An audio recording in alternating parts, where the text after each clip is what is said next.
Masalamat, dahil kahit wala na si Papa nagsumikap ka pa rin na mapag-aral ako. Hindi anak, dahil din yun sa scholarship na nakuha mo. Kaya pagbutihan mo ang pag-aaral mo. Oo mama, magiging doktor ako. Dapat maubos itong lahat. Biko kayo dyan! Bili na kayo! Wala na kaming bigas. Dapat maubos itong gulay ni Aling Lita. Gulay! Gulay! Kayo dyan! Bili na kayo! Dapat matapos ko na itong labahin ni Aling Grace para makaluto na ako ng hapunan namin, Leo. Mag-aaral ako ng mabuti para makagraduate at magiging doktor balang araw. Kumusta pag-aaral mo, Leo? Okay lang mama, maganda ang grades ko. Sigurado makakagraduate ako.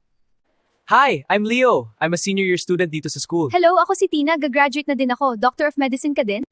Oo, Doctor of Medicine ako at isa akong iskolar. Ah, ang galing naman. Sige, bye muna. Sige!